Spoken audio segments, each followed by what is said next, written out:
sucker. Yeah.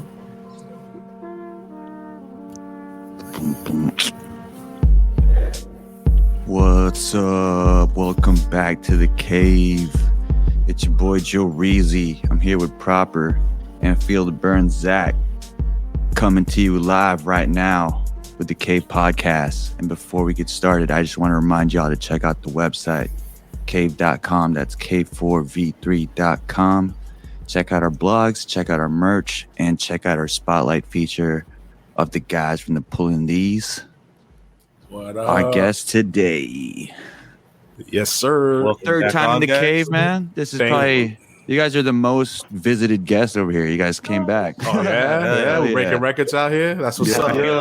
I feel like you guys are the multiverse version of us and vice versa. We're variants of each other, bro. The East Coast version and shit. Yeah. I've always wondered what I'd be like from the Bronx.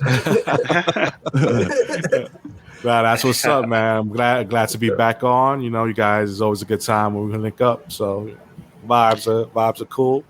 Yeah.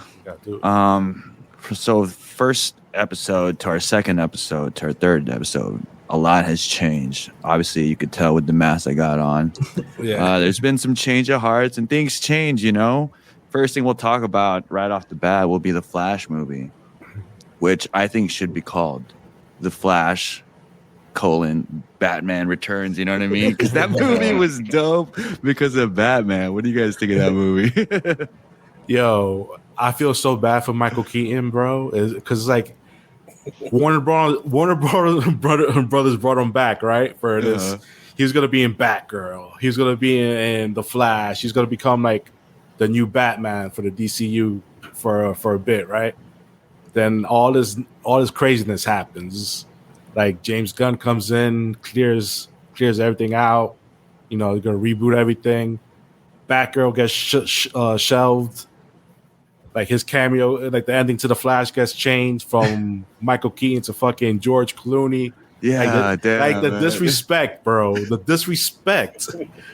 From like you go from like the Burton era, like the best from the Burton era to the worst of the Schumacher era. Like how you do that? Right. And like, yeah, the Batman, like Michael Keaton was great. Like I felt like he was great in this film. I'm just sad that's like all for nothing, bro.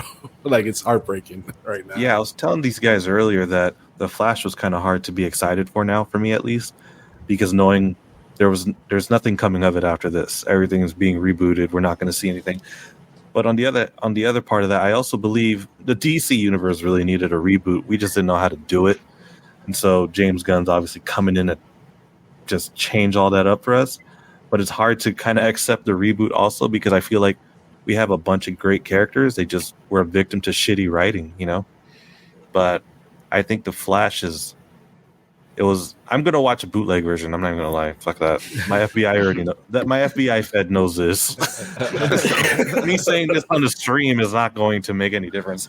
But it's just hard to be excited for. Like you said, they did Michael Keaton dirty, and then what the fuck in the end we get George Clooney. No one gives a fuck about George Clooney Batman. Why do this? It's like he doesn't even do anything cool.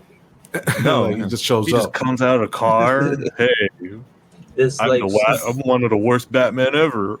And then he had a beard, so it's like, you know what I mean? Like, is he Batman? Is he not Batman? Is he just Bruce Wayne?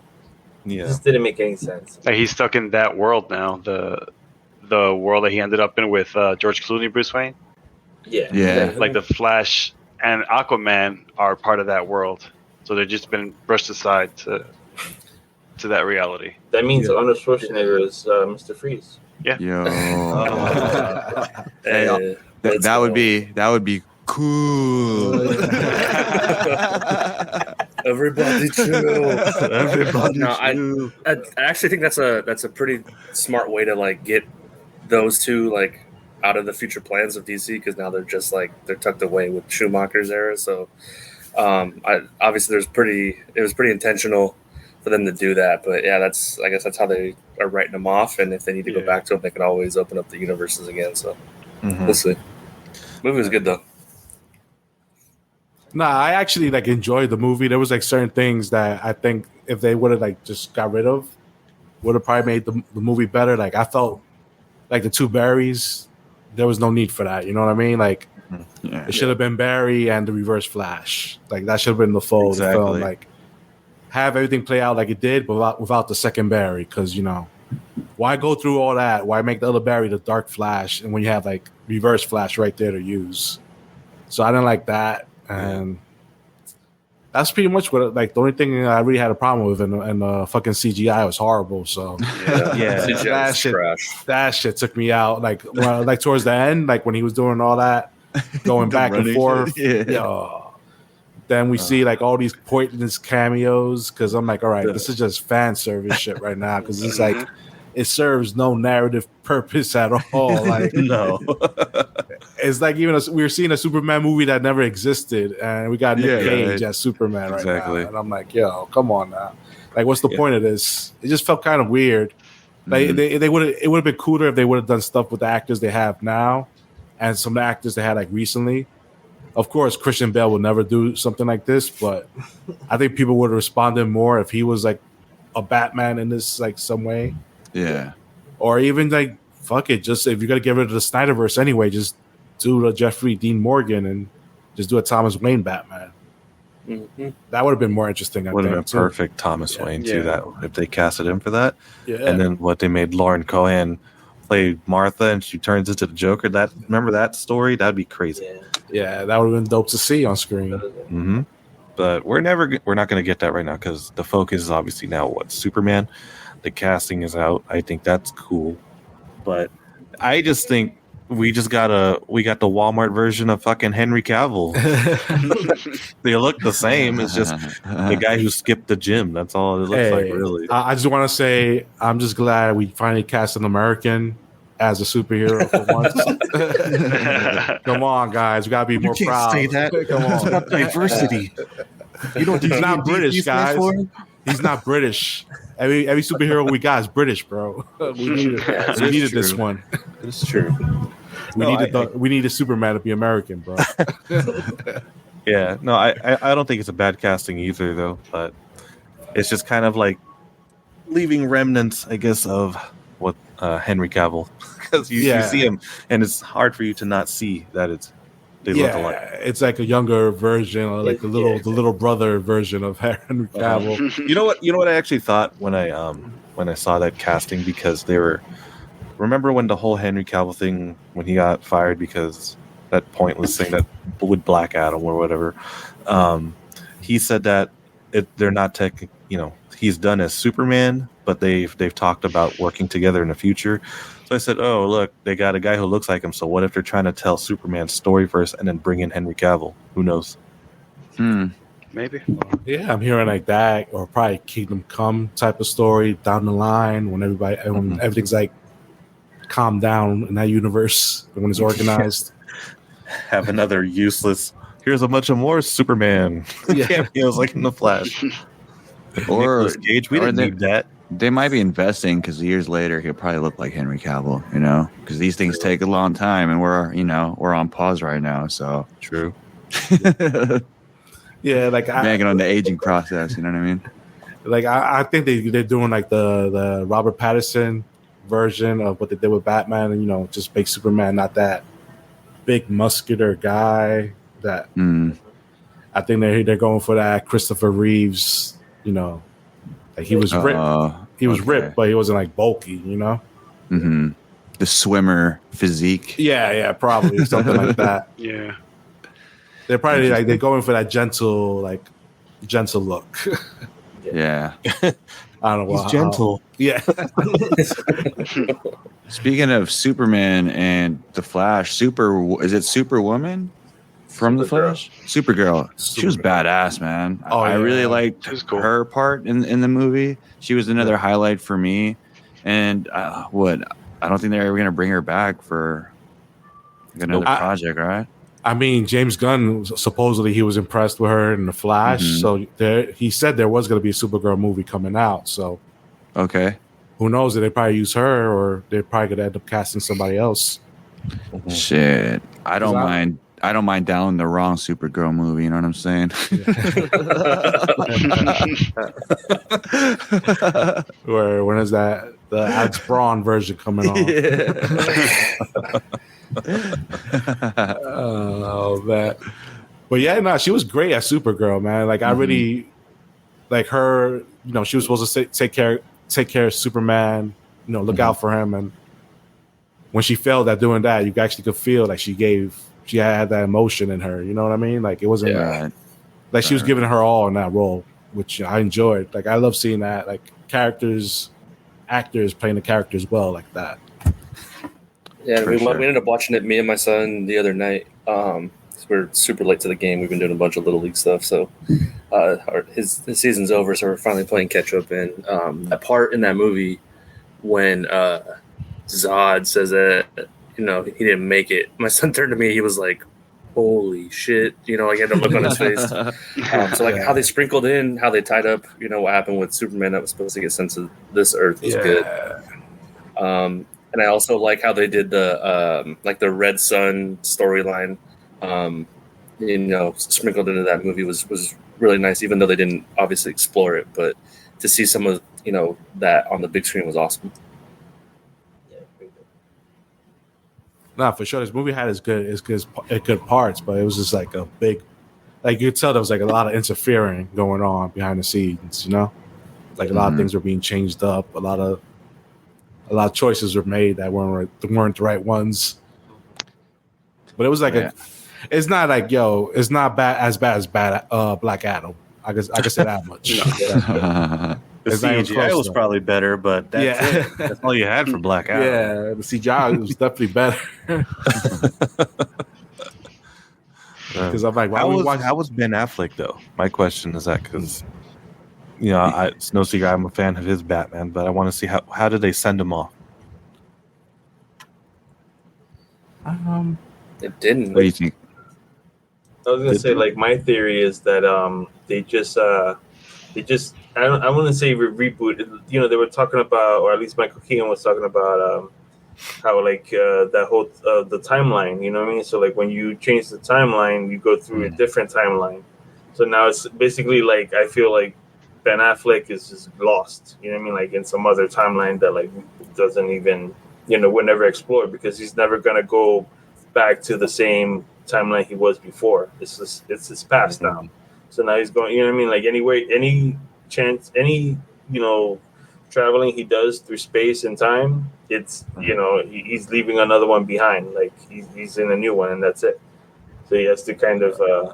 That's why I feel like it's just like just open-ended, right? Yeah, exactly. Yeah. And then on top of that, the disrespect to you know what I heard? I don't know if you guys heard. There was the original ending only had like I think the actor's feet come out of the car, and then Barry's like, "Who the fuck is this guy?" And then that's it. So they didn't even show George Clooney at the first premiere or whatever. It's just something they added, which was to me personally like just the worst thing you could have done. Like it would have been perfect if you just left it open ended. Then it could be like it could be any Batman. Who knows? Whoever it could be you. Yeah, it could. Yeah, that's me. Yo, I am Batman. Yeah. You know what would have been cool if they were just gonna scrap that universe altogether, just put Robert Pattinson in there, you know? Just that's what I said. Up the value of that Batman. That would have been badass. At least him and Superman got about the same physique now, you know? It's not two skinny dudes going at it. Little emo guys. Yeah. Something to be sad about together. The emo duo. But wasn't the original ending supposed to have Ben Affleck and then they just wrote him off or was it Michael Keaton? Or was Christian Bale? No, I think it was Michael Keaton because he had that same suit on in the pictures. The leaks footage. Yeah, they had the pictures of him at the courthouse with the hair and everything like that. And there was one scene when it was like Michael Keaton, but it was like Henry Cavill's Superman and Gal Gadot's Wonder Woman showing up too at the courthouse. Oh yeah. So it would have been like Affleck would have been the only thing missing from there. But they switched that up again. So it was just how did they land on fucking Clooney. There was Val Kilmer. know. He was terrible too. But it's just like, how did he?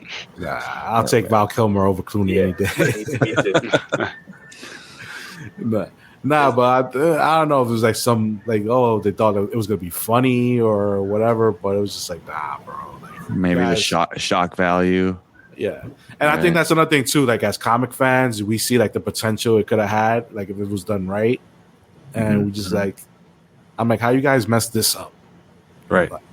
And that's what I say with a bunch of DC stuff. I'm like, how you guys messed that up? Seriously. Yeah, man. Every time, Like they hype you up and they let you down every fucking time, man. Yeah, I think we mentioned that on this podcast multiple times. Like if they just have an ear out to listen to their fan base, they don't need half their staff. You know, they could be success. Really, the one that's holding them back was Warner Brothers. Warner Brothers kind of telling DC how to run things, unlike how Marvel, Disney gave them their own studio, say go make it, go do whatever you guys need to do. Been begging for that for years. And DC just doesn't have that creative freedom from WB. So I think Warner Brothers needs to kind of just let it go and let them make what they can, because they've shown they can make good animated movies. They can make a movie, but like I said, WB is like, nah, man, we want you to have all these cameos. but I think like with James Gunn, they're headed towards that direction. Yeah, Like like a lot of people were worried about because like all the casting news that's going on with like all the people showing up for this movie, and it's like, are we gonna be focusing on Superman? But like James Gunn already answered that. He was like, he's like, we're gonna show Clark's life, which is gonna be like Lois and the Daily Planet and whatnot, and we're gonna show Superman's life, which is him interacting with other heroes that are already established in that universe as it is, which is good because I think at this point audience members are gonna be like hesitant to go to any more origin movies. Which is true. Yeah, because I'm sorry, but Blue Beetle looks like every other movie like I've seen so far. And, like But with Latinos, baby. Yeah, I still gotta go represent. I ain't gonna lie, I still gotta go represent.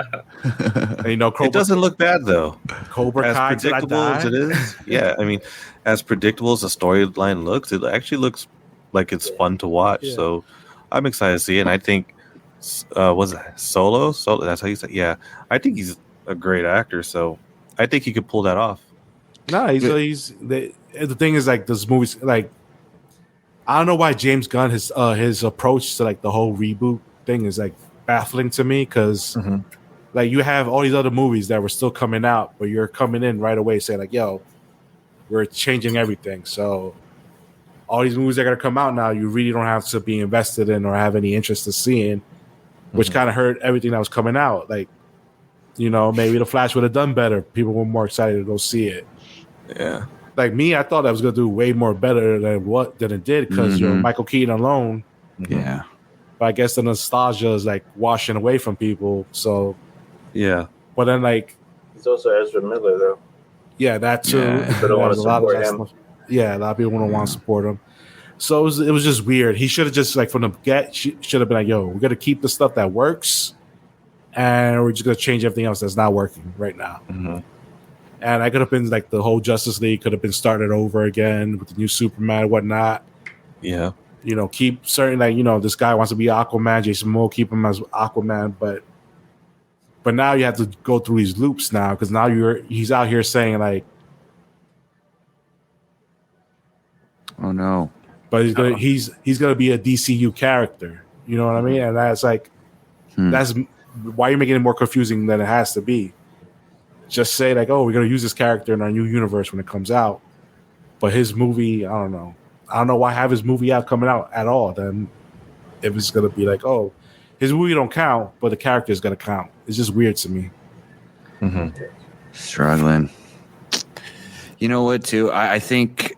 The release date also hurt it because everything's multiverse related right now, and it came out around the time Spider-Verse came out, and it's hard to compete with Spider-Verse when it comes to the multiverse. And talking about origin story, like shout out to Sony for just cramming the origin stories of all these Spider-Man. So low-key it is kind of repetitive, but quick enough to not be so overbearing when they give little origin stories for Like, all the other Spider-Man. But I think the Flash got the release date of it being around the release date of that kind of fucked it up to me too when I was watching it. Yeah, because it was gonna like comparing it to like Across the Spider-Verse. It wasn't gonna. It's not gonna help it at all because people still gonna have. They still have that movie in their heads when you're going in to see another multiverse movie, right? Which is like not done as well as like Across the Spider-Verse, and you're like, oh man, like, sheesh. Like maybe they should have waited, like maybe like drop it like in mid-July or some shit. Mm-hmm. I think Flash was supposed to be out like a year ago though. Like, yeah, that too. They got pushed back a lot. Yeah, that would have been good to release before Spider-Verse. That would have been smart, I think. Yeah, but I don't know what happened. I'm sure. DC getting their own way, man. Warner Brothers not having a plan or having a plan and then not liking what they got and having to change it. Because I mean, for me personally, the Snyderverse was awesome. Like the theatrical versions, we could say what they are about them, but the extended cuts were really fleshed out, and I think there was an actual vision that Snyder had. But for whatever reason, I think Warner Brothers wanted more Nolan like type numbers and type movies, and when Snyder kind of went pretty radical with his plan with those first two, and I still don't understand why Superman killing Zod was such a big deal for people, but it is what it is, I guess. But yeah, they really needed to just get out of their own way, and hopefully hiring Gunn and Zaslav are going to put them in the right direction going forward, because these stories need to be better, and they need to be received better too. Like it's really a shame that we're talking the way that we are about a Flash movie right now, to be honest with you. Yeah. Yeah, freaking Michael Keaton. Yeah, like can we just get Batman Beyond with Michael Keaton, please? Like, yeah, please. Oh man, please. Then they twist the knife. That's already in our back more when like, oh yeah, Batman Beyond was depending on the Flash to see how well. Yeah, right. And I was like, yo. Had you would have told me this, I would have probably seen opening night. Yeah. They'd be like, hey, the next movie for Michael Keaton is going to be Batman Beyond. Like, you might want to check out The Flash. Yeah. God dang it. It's just like heartbreak after heartbreak with DC. It's hard being a DC fan. I mean, it's hard. I'm not a DC fanboy. I really just like Marvel. Don't bandwagon, bro. I'm not bandwagon. But it's just I want DC to have a fair shake already and just bring something new, because Marvel stuff is not interesting to me anymore. But like Jurizi was saying, WB kind of needs to just let hear out the fans. But we'll see. Let's hope that James Gunn knows what he's doing. I'm putting faith in that, because the reset was needed. Regardless, it was just a mess. Listen to the fans, and nobody asked for Nicolas Cage as Superman fighting a scorpion in like space. What the hell was that? How much did that scene cost? Like, I want to know. I want to know how much the scene cost. Yeah. They would have cut it out. They probably would have saved their budget. Yeah, they probably would have had better CGI. Christian Bale might have came through. You know what I'm saying? Yeah, but they made Kevin Smith happy, so that's all that matters. Yeah. On top of that, like they had they wanted to show all the Superman and all the Batman, and none of the Flashes, no Grant Gustin or whatever, or nothing. The man that was holding it down for 9 years as Barry Allen, right? That most of America, if they know about the Flash, is because of him. You know what I mean? And you guys don't did the heavy lifting. Yeah. You guys bring the old ass running. Flash. Like, I don't get it. Yeah, whoever plays Flash next, can they please just run normally? Like, I'm tired of looking at them in these slow-mos. Like, I've never seen anybody put two fingers up before they start running. Like, what the hell is that? And his leg up. Something. He had his back leg all the way up. Yeah, I really hate the way they run, man. I'm like, yo, come on now. That's just too much. That's just too much. Yeah. It's the Speed Force. Yeah. Yeah, right. There's different rules over there. Yeah. Nah, they need to switch up the speed stuff too on like with these movies. Like I think like so far Eternals was like the only one that got it right with that character that ran fast. Yeah. Like it should be like the Flash should be like that. Like you just like see him affect like the environment around them more instead of just having things freeze in time, because that's just getting kind of lazy now to me. I don't know. I don't know what is it. And visually, it's not that. And it's just always compared to Quicksilver and the X-Men. Yeah, exactly. Mm-hmm. Right. Like when Sonic did it, the same thing. They just copy paste. Yeah. But even like in the Incredibles with Dash, like his scene when he was like on the island getting away from those guards, that was a way better speedster scene than I seen from this Flash, like of the DC universe. And like it's supposed to be his thing, but like other movies are doing it better than they are, which I'm like, why? Why is that? Because Nicolas Cage fighting a giant scorpion in outer space, bro. That's what the people want. That's where they allocated like 75% of their budget.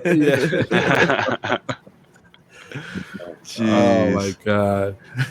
What could have gone right in that movie went wrong. That's just how I see it. And just I've pretty much seen the movie on Twitter and all the leaks and all that. So when I saw Nicolas Cage, I was like, I don't want to see this shit. I thought the Christopher Reeves cameo was cool. I was like, okay, cool, but pointless. Yeah, it's like you're paying homage or whatever, but like with the story doesn't really like everything's getting destroyed, but everybody's gonna be staring at each other and not doing anything. It just doesn't make no sense. It was just like it's like fan service for the fans that don't even care anymore because I'm like, who is this for? I think Andy Muschietti didn't know what the fuck he was directing anymore. Just like, I don't know. Let's put another Superman in this movie. Fuck it. Like, no disrespect, but like, are there any more George Reeves fans out there that are like, oh, I want to see Superman from the 50s? It's been a while. That one old man in the theater. Oh, Christopher Reeves. Why my dad loved this movie so much. He was telling me, he's like, how have you not seen this movie yet? And I was like, Dad, chill. And now I know why. He saw Adam West and Christopher Reeves. So Oh man, and they had the one from the TV show, George Reeves, also from the TV show from the 50s. Right. So I'm just like, who's gonna be excited? Like realistically, like the target audience that you're going for, like they don't show reruns like that anymore on TV like they used to when I was growing up. That's the only way I knew about George Reeves as Superman, because they used to have like reruns and stuff, but not anybody born after like 1995 or whatever. Like, yeah, it's crazy. It's like you said, no one was in that meeting. It was like, who the fuck's going to care about this? Who's going to be excited for this? And Andy Muschietti took another line. He was like, Nicolas Cage. But there's like executives in that fucking boardroom that are like 70-something years old. So they're like, oh, yeah. That sounds great. Back in my day, he was the symbol of Superman. That'd be cool. Can Adam West do the Batusi in there somewhere? Can he do his little dance? Yeah, well, speaking of the other, first of all, let's do a poll. Thumbs up, thumbs down on Flash. I'm gonna go nude. Mine's like this. Yeah, there you go. That's hilarious. Because it had the potential, but they got one for the stinker. It was good for the movie, but not for everything going on around it, though. Yeah.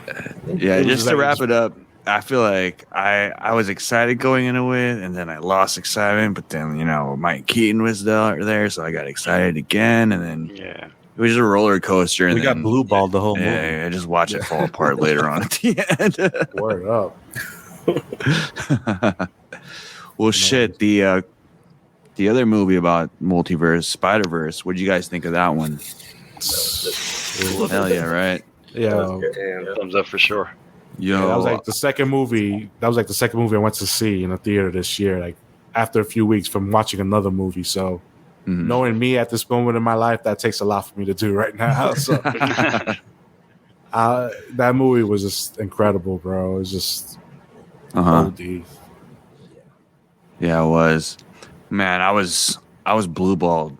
First of all, like I forgot it was a 2-part So I was like strapped Me too. in for my seat, and then it ended. I was like, "Oh, I forgot. There's another one coming out." I didn't know. had no idea. Yeah. Yeah, a lot of people didn't know it was a 2-parter because like I was with Freddie, and Freddie was like, "Yo, it's to be continued." Like he was mad surprised, Yeah. and I was like, "Oh, you didn't know it was like part 2 coming out?" And I was like, "Oh, I guess because like I guess a lot of people forgot when they announced the movie, they announced that's part 1."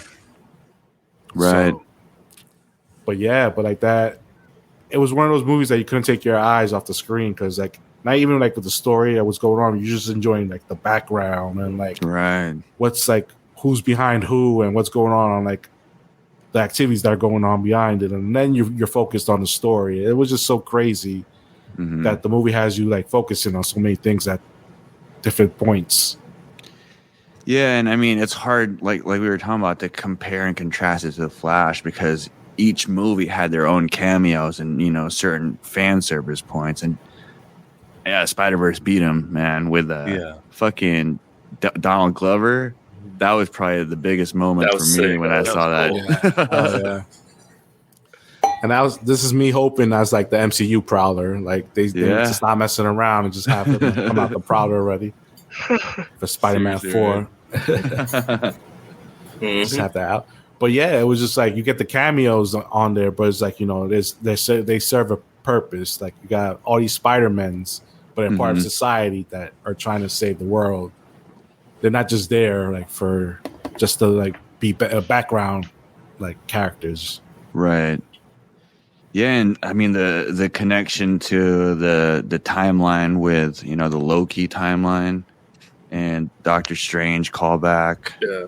Like that had me invested the whole time, and even how it started, like I was strapped in, and I was like, "Damn, this movie ain't even started yet. I'm already sweating over here." You know what I'm saying? This movie's crazy. Hey, but for the people that don't really know, there's a lot of twists that they made with the original Miles Morales character, right? In the comics, isn't Miles Morales' mother that dies instead of his father? Oh yeah. Like in the original Ultimate Universe, it was his mother gets killed by Venom. Right. So actually, after like the comic book event Secret Wars, when Miles was brought into the main Marvel universe from the Ultimate Universe, since he helped out the Beyonder, he gave the Beyonder a cheeseburger. I think it was like he was hungry. He was like, "Yo, I want a cheeseburger." Miles just happened to have a cheeseburger on him. Gave it to the guy. So when Miles was brought in, like pretty much the Molecule Man, the Molecule Man is pretty much like God, right? So when he brought like Miles into the Marvel universe, he brought his mother back to life from the Ultimate Universe. So like she's alive right now in the comics, but at a certain point she was dead. Like instead of the dad, it was the mom. But now it's been the dad recently, like in the video game, for Spider-Man, it was like his dad that dies. So they switched it up now for some reason. I don't know. For some reason, that cheeseburger line reminded me of Iron Man's daughter. What have they connected to in Miles Morales' intro? Because you know how like that was kind of their memory with Iron Man. Yeah. Yo, that's crazy because it looks inevitable that they're gonna insert Miles Morales into the MCU, right? Like I'm hoping it's not Sony that's doing it. I'm hoping that it's MCU. Because Sony's scaring me with all this live action stuff they have coming out, man. I'm like, I'm not a fan of the Venom stuff. Neither am I. Blasphemy to Carnage, man. I haven't seen Morbius, even though it's on Netflix. Like, congratulations. Like, I still haven't seen that shit. I don't have no interest to see Craven either. Me neither. I haven't seen it either. I've not seen No Rhino cameo. Yeah. The fact that they had a fucking El Muerto movie coming out. What with was Bad that, man? As a super powered wrestler.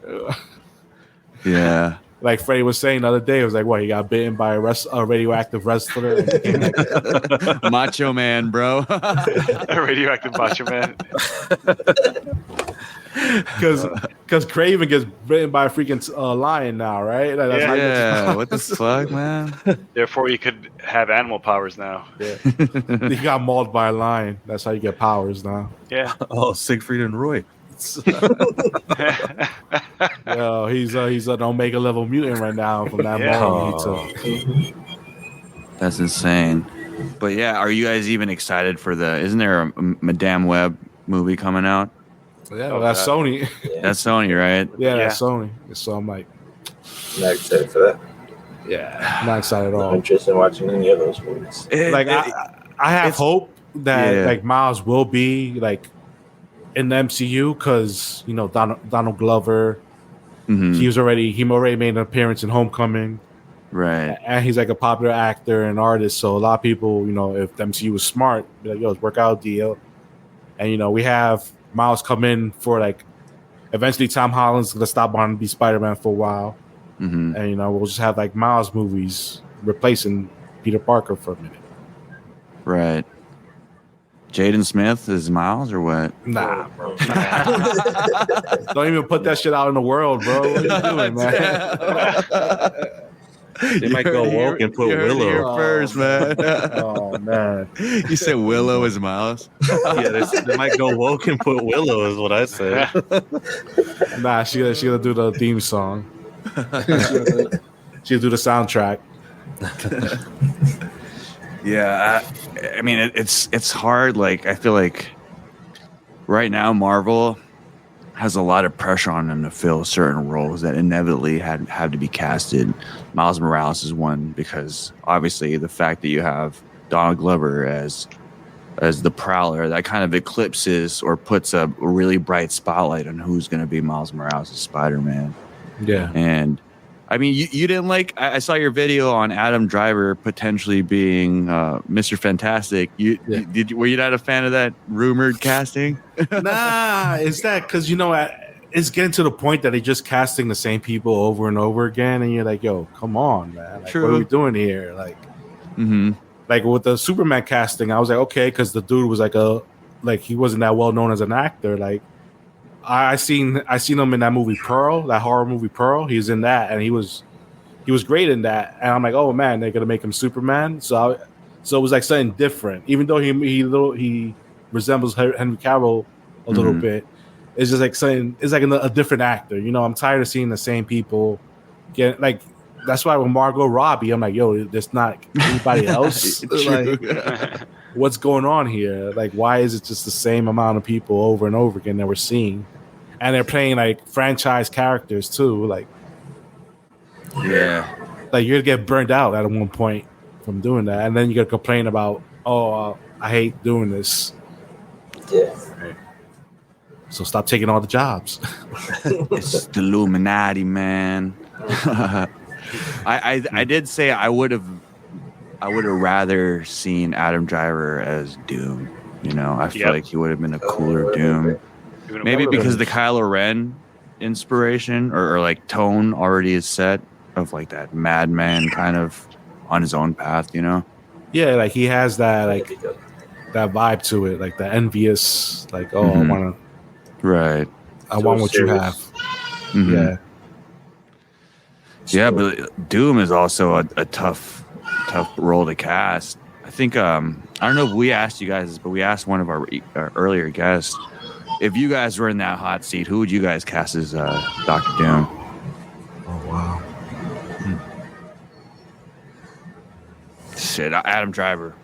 I'll take a risk. Or if I could reset everything, I feel like Michael Fassbender would be a pretty cool Doom. That'd be cool. Oh, Michael Fassbender's a good one. Mm-hmm. I usually say I want this actor to play Mr. Sinister, but I would trade him off to play Doom. John Hamm. John Hamm. Oh, John Hamm. Dude, that would be badass. Yeah, John Hamm was a good one. Oh, my pick would be Mads Mikkelsen. Ooh. Yeah, Mads. He's a good one. I think I like Cillian Murphy. I like that look on him. That's a good one. Because he's a good scarecrow, but he also has that look where he could be that low key I'm Dr. Doom vibe, Yeah. Yeah. Shit. The actor I was thinking about, he actually was talking about Doom in one of the interviews, and he plays Talos in Secret Invasion on. I think his name is Ben Mickelson or something like that. Ben something. Oh, okay. Can't remember his name, but he plays Talos in Secret Invasion. He plays a Skrull. So he was like talking about how Doom is such a great villain in this interview when they're talking about Secret Invasion, and I'm like, why is this dude's going so hard for Doom? Well, wow, this like Doom has nothing to do with this storyline. Oh shit! He could be a little younger Interesting. because he's kind of like I like to see Doom and like Mr. Fantastic around the same age, if not Doom a little older, but not too much. Mm-hmm. But I think he's a great actor. I think he'll be a great Doom. Robert Pattinson actually wouldn't be a bad Doom too. I can see that. Bill Skarsgård, I think, too, would be good. Oh shit, that'd be pretty interesting. That'd be a good Yeah, fuck, that's a tough What about Henry role. Off Doom. We're gonna disfigure the pretty boy, give him a fucked up face, just to rub his face in it. Shit, The Rock. Or Keep that, Batista, man. man. No, actually, no, he's No. already fucking. That's Sorry, it. fucking Drax, and he's out. He's out. Hey, speaking of Batista, did you guys see? Is it Cabin at the Door?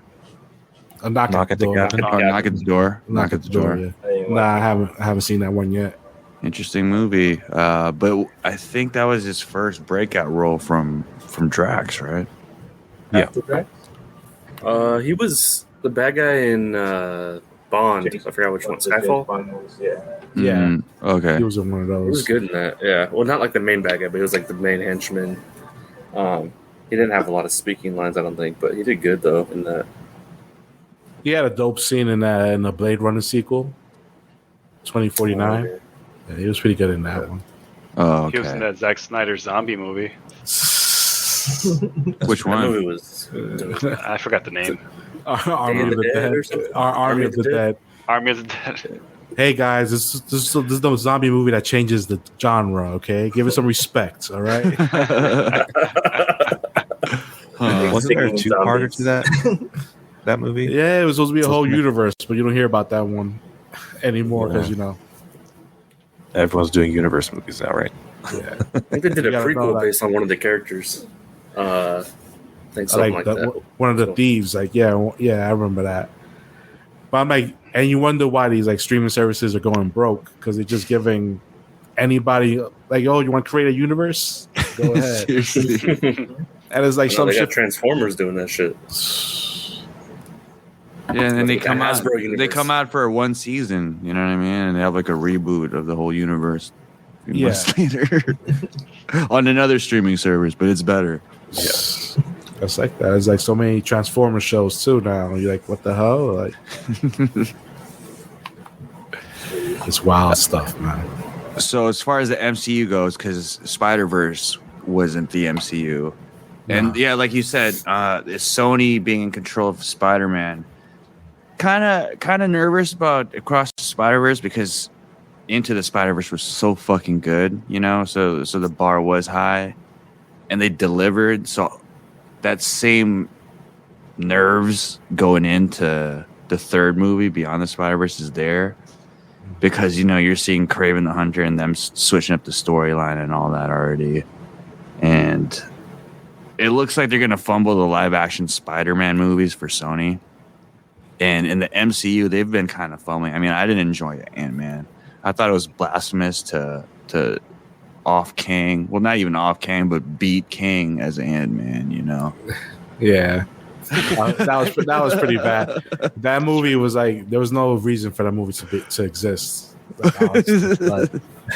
Like there were better ways to advance your story that you have going on, like you want to tell, than just to have it. Like everybody that grew up with like who know Kang and like read the comics or whatever.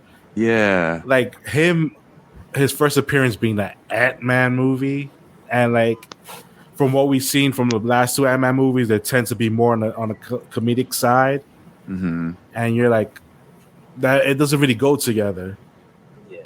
I mean, Jonathan Majors was great as Kang, but the whole story was stupid. It was pointless. It was like it's like shit we've seen already, and it's like everything was green screen. And nothing was interesting. You know what I mean? It was just.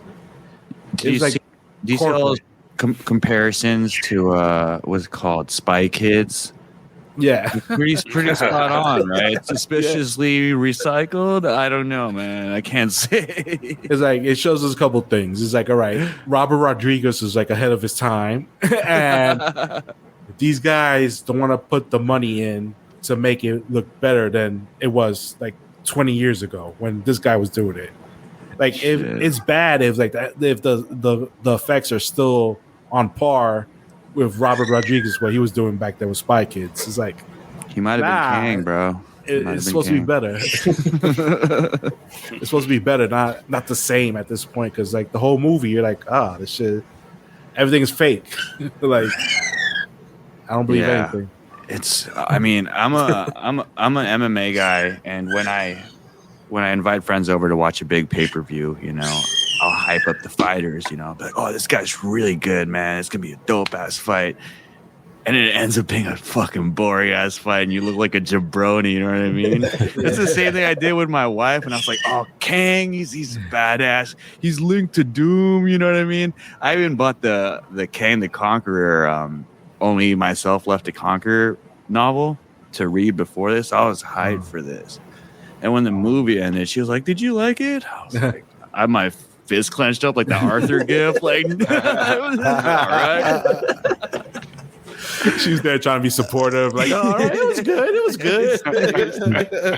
I was like, man, this makes me nervous for Doom. You know, how are they going to do Kang like this when they set him up, I feel like, beautifully at Loki and drop the ball like this? Like, I mean, I did like the post-credit scene. That was cool to see that and that homage to the comic book panel, right? But yeah. Come on now. Like, it would have been so much powerful to just off Paul Rudd, you know? Yeah. Like he should have died. Like, realistically, he should have died. No offense. Like, but then we got like what? A whole bunch of giant ants saved the day. Like, yeah. It's whack. It's whack. Yeah.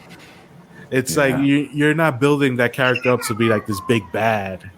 Mm-mm. Like, he gets defeated so easily by freaking ants. Yeah. But yeah, I mean, Black Panther was pretty cool too, but Guardians of the Galaxy was one of the movies that a lot of people really liked, right? Yeah, Marvel had like a couple like good ones in there, like, you know, like Black Panther, Guardians of the Galaxy, but the majority of the stuff is just like it doesn't hit as hard like as like phase 2 at least. Right.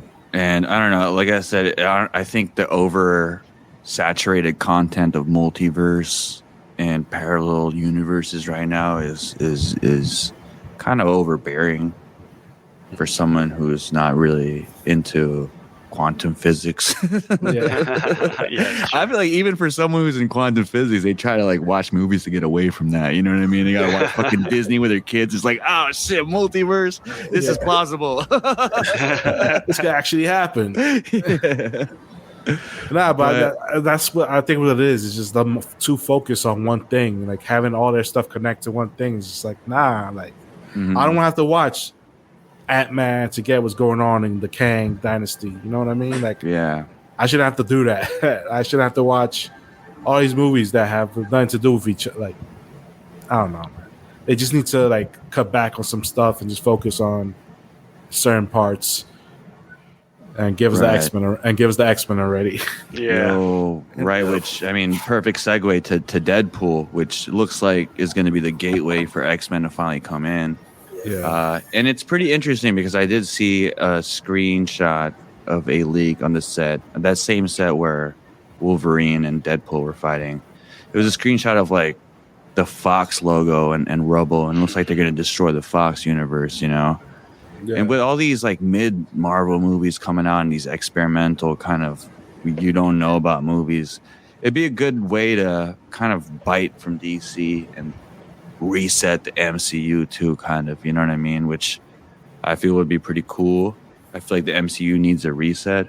But Deadpool looking like they're going to bring in X-Men and all these rumors Well, first of all, the leaks. If you're following the leaks, they leaked that Hugh Jackman was going to be in it, and they did leak that the comic accurate yellow and blue suit was going to be in it, and the pictures came out, and it looks like it's on par with what was reported. Are you guys excited about that? How do you guys feel about that? I'm like, yeah, I think this is like pretty much what everybody has been expecting from Marvel, like after Endgame. Mm-hmm. And like, especially when they acquired Fox and all like the characters back, you're like, just give us the X-Men. Like, at least I think that's where they kind of messed up too. Like, they should have started beginning sprinkling and that stuff in beginning, like with Phase 4. Actually, follow through with that WandaVision, having like the Quicksilver from the Fox universe, but then just having it be like a joke instead. They kind of fumbled that up.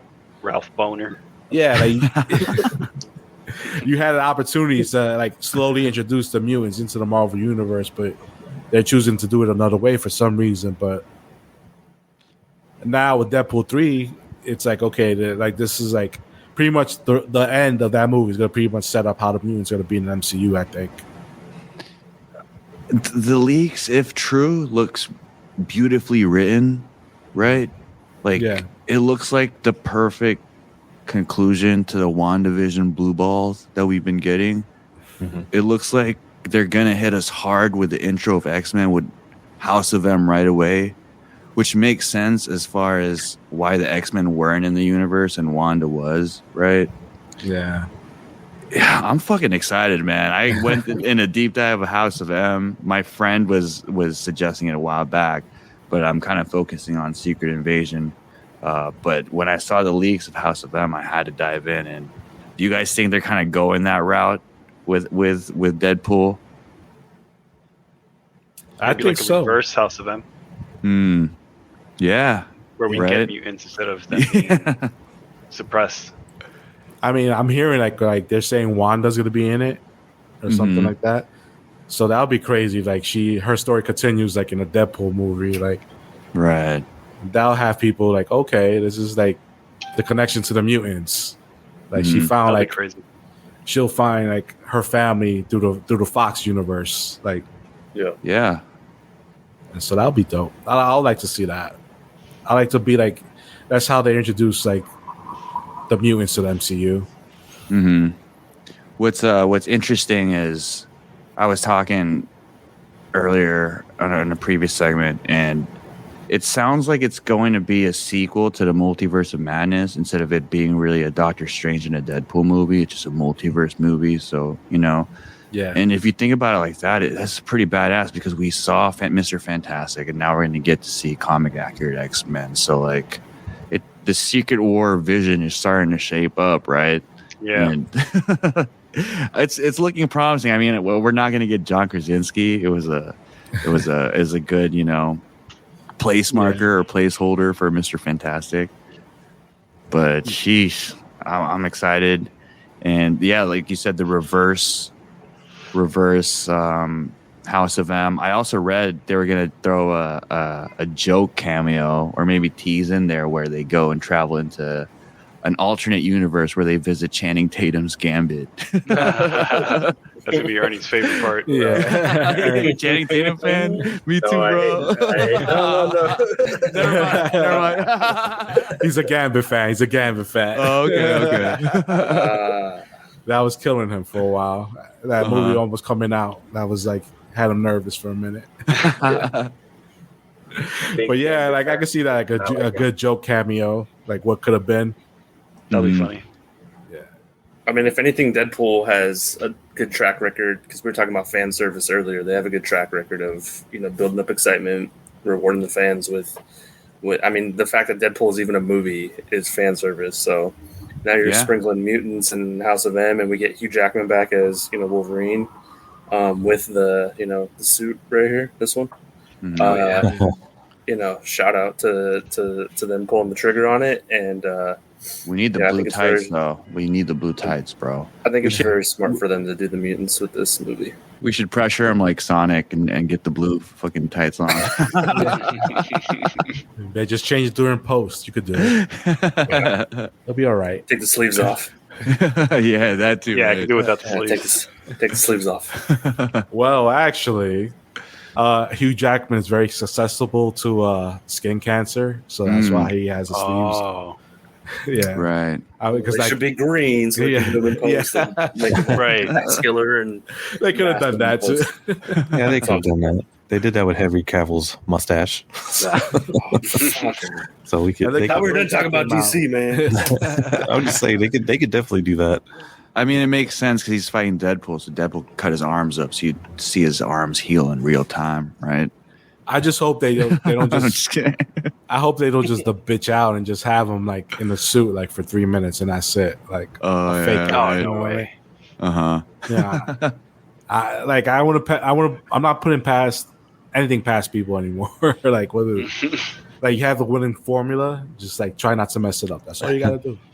I could totally see the gag in that movie is that he gets tired of sleeves and he just tears them off and is like, "Oh, there we go." Oh, yeah, they possibly could do that. He's like, "I Because, can't I mean, move with it." we talked about this previously, too. They've been on point with the comic accurate Oh yeah. suits, right? So that Even very well could Deadpool's happen. like his new suit, like his new MCU suit, it's like very comic accurate. It's like damn, it's like Mm-hmm. pretty much straight. The color too, it's like a brighter red from like the Fox movies. So I'm Yeah. excited for this one. Oh, yeah. Me too. This is the one for me too. Hugh Jackman is enough. Like I know I said I would like to see because it looks like they're going to go back to certain X-Men movies based on the leak, like X2 and The Last Stand 2. And I was like, it'd be nice to see fucking Nightcrawler, you know. But yo, like I can't, beggars can't be choosers. I'm already happy seeing Hugh Jackman. And you throw in the yellow suit, I'm already satisfied. You know, Yeah, like you said, yeah. no, we can't be happy sometimes. We can't be satisfied. So Like, you know, there's still gonna be people, believe it or not, they're not gonna be happy when Deadpool 3 drops. So you know, that's just how it is. Like growing up, man, I will never expect to be seeing so much content like this coming out, like so many movies based on comic books and stuff like that growing up. Like a Deadpool movie. I never would expect that Deadpool would be a live action movie. right, Like Deadpool, like Moon come on, Knight. yeah. Moon Knight. Moon Knight, right? Yeah, like just giving everybody shows that you're just like, oh wow. I mean, you know, Mm-hmm. sometimes they work, sometimes they don't. But you know, when they're good, they're great. So Mm-hmm. I think that's a really good point too. Is like we can nitpick and we can like say all this stuff about DC and all the stuff that's going on with like just comics and what we like and what we don't like and how we're harping on it. But at the end of the day, it is nice to have all this content. Like you said, like it's pretty dope to be honest. It's not just cartoons anymore. Like it's all movies too. So yeah. Yeah, shout out Something for all for the everyone. content. Exactly. just Yes. spoiled. You know, we're just spoiled because we have like hella different versions of Batman, hella versions of different of Spider-Man, and movies where they're all together too. You know what I mean? Yeah. It's still not good enough. Yeah. We got fucking Michael Keaton taking down a Kryptonian and it's like, nah. Like, nah, I wanted more. I wanted more. Like, you never thought you would see that ever in your life. Like, Michael that's Keaton true. find a Kryptonian. Like, Yeah, that's wild. could have been better. Michael Keaton going to save fucking Red Sun Superman. Like, yeah, I never thought I'd see that on the big screen. Yeah. Or I guess Supergirl, but still, that's crazy, man. Yeah. One of the notes I had about because everything multiverse was out at the same time, and it's hard not to compare. But Spider-Verse did it, and Kang was a letdown. But man, I just want to talk about Spot real quick. How fucking dope was he as a villain in that movie, man? Oh, One of the top villains, like off the bat, based on like little screen time, and we didn't even we barely saw him like in his full potential, right? That build was crazy. Like Yeah. to get to where like what plan he wanted to do and all that. Like Oh, and how it tied dude. back into the first. Dude, that was fucking awesome. One of the most underrated parts of that movie was Spot. yeah. Like Mhm. his entire arc, like it played out throughout the whole movie, and like he didn't need that much screen time to show you what his plan was, and it was just for such a joke character, Mhm. like to be menacing like that in a movie, which is great too, because it's like he wouldn't have been a typical Spider-Man character people would want to see it on the big screen. You know what I mean? There's like Mhm. tens of hundreds of other characters they could have used before Spot that people would probably want to. So for them to put him out there to give him like this power up to make him more menacing than he was in the comics, I was like, oh, that was like, I'm amazed that they pulled it off. But that's how it shows the creativity they had about making this movie, like the ideas they came up with. And you're like, of course he should be able to affect the multiverse somehow because of his powers. Mm-hmm. You never thought of him like of that type of character before. Appropriate. That's exactly what I was thinking when he jacked in and like found more holes. I was like, man, this he could be the bridge villain into not only Spider-Man 90s, the animated series, because he was such a joke character there too, but into the MCU. You know what I mean? Like just because of this portals wormhole type of deal. Dope ass character, I think. Better than Kang, kind of low key. Yeah, he was. He was a little more menacing than Kang. Like he's actually, it's like he's actually to follow through with his plan. Ant-Man won't be able to beat him. Yeah. Oh my god. For real. He's going to be taken out by a bunch of ants. Damn. That's funny. So I just started actually going out and buying comics and starting to read them, and it's crazy. There's so many different ways to consume comic content right now. There's first of all, shout out to TikTok. I feel like TikTok's one of the best social media platforms to just recap and educate people on the deep lore of like comic book characters and the backstory that you haven't heard of or that you didn't know. But there's people like Comic Book Historian, Comics Explained, and I think is it the Russian book comic? Yeah, the Russian comic book guy. Russian comic book guy. Yeah. One of my favorite content creators because it's kind of cinematic. You know what I mean? Oh yeah. But His as far as amazing. I recently watched his video on the Book of Doom. Yeah. Oh man, I can't believe like. It took me that long to get introduced to that story, dude. And the way he does it, like even he's got the accents, the music score, and yeah. Like you said, it's like there's a lot of great content on TikTok. That's how I really discovered like a lot of people too, like through there, because like a lot. It's like a lot of people do the same thing, but it's like their own style, so they still have an audience. You know what I mean? It's like. And luckily, I've been like on the more positive side of the TikTok comic book community, so it's just been like a lot of good content out there for me to catch up on. Yeah. And I mean, we spoke about this previously too about the algorithm. I feel like the TikTok algorithm is way better than any other platform. Oh yeah, right. It just it actually is tailored for you, not tailored. It's tailored to you, not for you. You know what I mean? Like they're not really trying to prey on you and your tactics and your habits and sell you some shit. Yeah. So, as far as comic books, what are you guys currently reading right now? Are you guys like currently on any comics that you guys are currently working on right now? I picked up The Long Halloween again just because it's one of my favorite ones. So Which it's one's that one? The full. It's a Batman one. Batman. Yeah, so I picked up the full set because I saw it, and I've been on that, but I haven't picked up anything new. But that's what I'm reading right now. Yeah, like I'm reading the Nick Spencer run of Amazing Spider-Man. I started like years ago when it first came out, but I stopped in the middle of it, so I'm just picking that up again. And the Ultimate, what was it? The Ultimate title that came out from Jonathan Hickman. I picked up the first issue of that because I'm a big Jonathan Hickman fan, and I'm curious to see what he's doing with the Ultimate Universe. And the Maker is like one of the greatest characters recently created, like an evil Reed Richards. Like how's not that more big of a thing than it is now? Yeah, like that's. And Jonathan Hickman just writes the perfect Maker. Yeah, I'm with Elmer there. I want to get into that Ultimate book that's coming out. I just want to wait till it's done so I could just binge it. Mhm. And I'm also looking forward to Fall of X. Okay. Supposedly that's when Krakoa gets finally it falls. I'm not sure. Is that like part of the X-Men story? Yeah. Okay. Yeah. I'm a comic book noob, Mhm. but the last comic book I actually read was I think the first 5 issues of Young Avengers. Basically the last thing I read.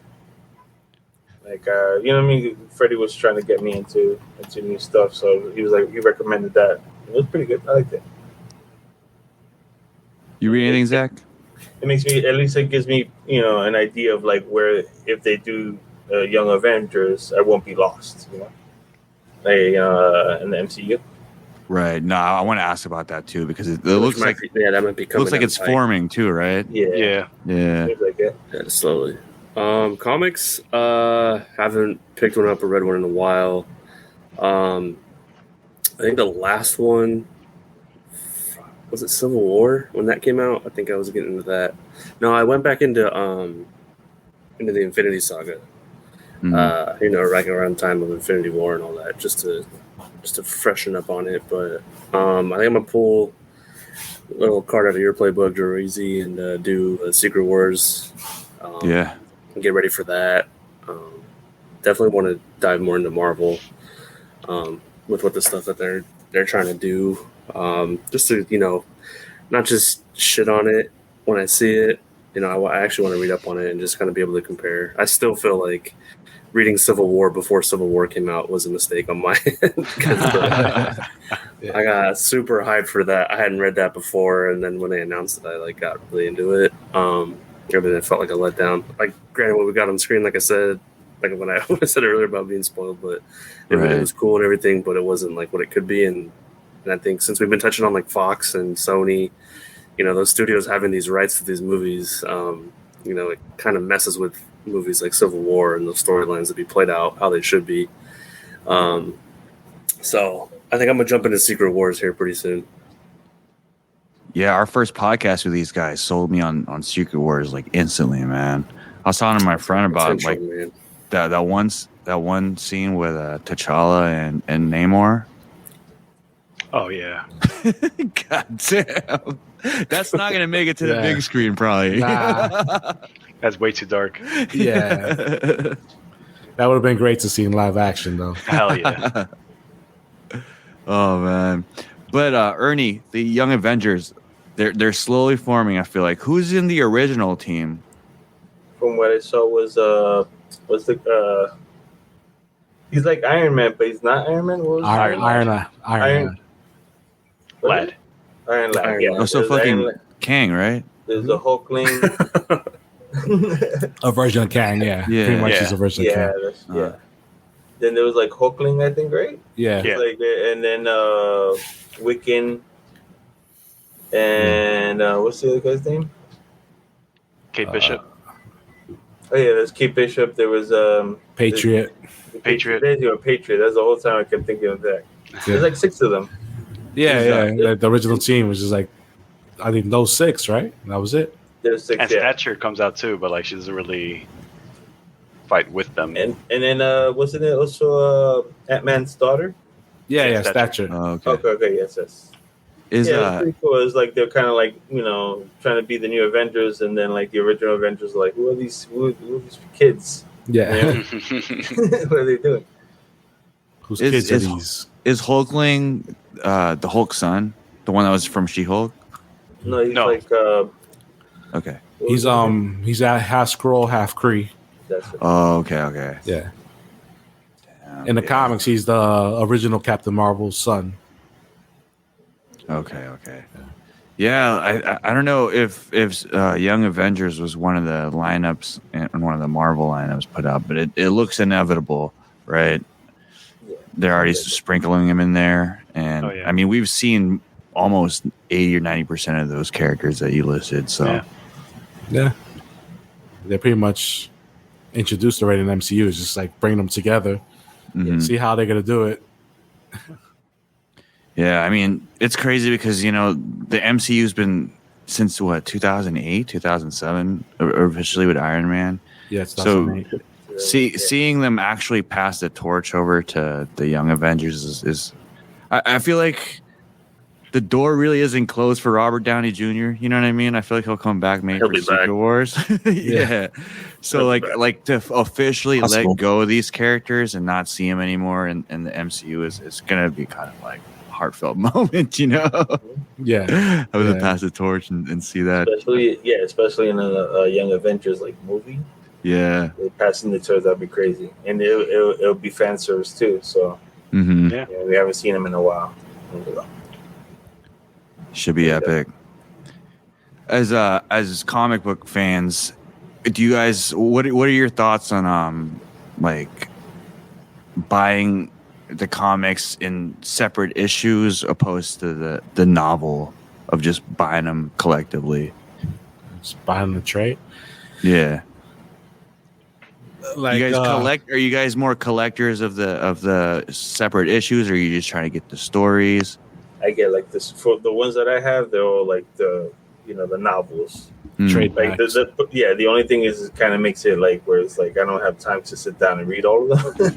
Yeah, but like I gotta that's my go-to because it just makes it I don't know, it just seems like more compressed, whereas like I could just read one whole story and that's it instead of like issue by issue. Mm-hmm. Yeah, I used to buy single issues. I used to exclusively with like single issues. There's like a lot of storylines I was able to get like monthly like that because every Wednesday I go to the comic book shop and stuff like. But as I the space, I was limited with space, so I was like, oh, you know what? Let me start buying stuff digitally, or let me just try buying trade backs of collected stories that come out later on or whatever. And I've just been doing that. And digitally, like with my Prime membership, I just get like some stuff to read for free. So that's how I've just been reading lately. Same with me. Like I mostly get all digital, and I just collect single issues with like whatever storyline I want to collect, or just whatever single issue I want. Mm-hmm. What's your guys' favorite comic book cover? There's a lot of fucking great ones. I saw a Twitter thread on that too, and I was like, "Shit, bro, can we make this a top 3? Because I can't pick one." For me, Killing Joke is up there. Yeah, that's a classic. Killing Joke is one of those that's mentioned in almost every list, and and it shows why it's such a great adaptation. That shock factor's in there too. If you've never read it before, there's that. Oh shit. Yeah. No, for sure. Damn, that's a good question. I'm gonna keep it simple and say the Jim Lee X-Men #1. Gatefold cover. Yeah. Wait, hold on. Is that the one I was thinking of? Yeah, X-Men #1 when they're all on it attacking Magneto. Oh yeah, that was gonna be my go-to. Yeah. So that's the only one I could think of that's like memorable to me. Actually, I was gonna go with a wild card related to that. It was X-Men #2. The Jim Lee one with Magneto triumphant. Where he's like, the Xavier and everybody's like stone behind him. Yeah, no, that's a good one too. I'm gonna pull that up. That sounds dope. Yeah, I might be biased because like I feel like the Infinity era really got me into like the comics explain stuff. So I feel like the image of the Infinity Gauntlet cover. And I mean, that's your guys' logo. Oh yeah, it's our logo. That is a classic cover too. Me. You guys do verbal at me. That's pretty fun. Hey, man. George Perez, man. Go. Yeah, classic too, man. Like you don't need to change it. I feel like I like that classic look. Yeah. Dope. I think the top one for me would be The Dark Knight Returns. Maybe because I'm always been more Batman, but that's a good one. I remember reading that for the first time. I was like, this is so fucking great. It's a great one. So yeah, I think for me, that's probably #1. I'm not gonna lie, I hated that episode of Batman animated series where they where they threw that out there, because like when it first aired, I was a kid. Oh, right. And I didn't. I was like, "Girl, Robin, like what is this?" So they're all telling the stories of Batman. But then when they came out with the 2-part Blu-ray, I ended up buying that, and that obviously as I got older, like I can appreciate it more. But like that's fucking awesome. Like that whole storyline was good. Oh yeah, yeah. And to think Ben Affleck, that was like his inspiration for how he was going to take the Batman when he was supposedly directing the Batman movies in the beginning. Yeah. He was trying to take it towards the Dark Knight Returns, and never getting it. I mean, that was inspiration for his fight with Superman. So exactly, he takes it for the second Superman movie ever made. And we're gonna put the Dark Knight Returns in this. We're gonna just cram it in here, guys. Superman 2, and we're gonna kill him. Yeah, just to prove our point. Yeah. But yeah, that would have been crazy. Affleck could have had like his own. He could have had like a great run, man. But it wasn't in the cards. No, it's one of those we're always gonna, as like comic book movie fans and comic book fans, we're just it's that time where in movies where we're all gonna be like, could have been, what could have been. Mm-hmm. Yeah, I'm kind of upset. Yeah, I'm kind of upset. It's gonna be like 2 Batmans though. Now it's gonna be like another new Batman, and then we got Robert Pattinson still around as Batman. Where it's just like Batman. And how they're trying to market it as like Elseworlds or other worlds. Yeah. But I don't know if you guys remember when James Gunn was talking about like when he took over DC, he was just like, because it was crazy like how things were run here after a while. It was just like, if you're just friendly with somebody, it'll just give you your own universe. So a lot of people took it as a shot at Matt Reeves for getting like his own Batman universe, because that was supposed to be a Batman movie. He was supposed to direct the Ben Affleck Batman movie, Matt Reeves. But when like Affleck dropped out of it, they just like decided to make it its own thing, which is stupid to me, because it's like, all right, now you have to explain this. And you're going to make people more confused to be like, all right, which Batman should I care about then? When I just would have been a dick and be like, yo, Matt Reeves' Batman is part of our universe. And like, he doesn't have to include any of our characters in the movies, but he's going to be our Batman. Yeah. And just that's it. Makes it simpler. Yeah, exactly. Yeah, it's just confusing to have 2 Batmans. Like, why, man? Yeah. Like, just put it together already. Stop with we're gonna have 2. We're gonna rename it this, and it's just Brave and the Bold. The Brave and the Bold. Robin Hood. Our Batman has a kid.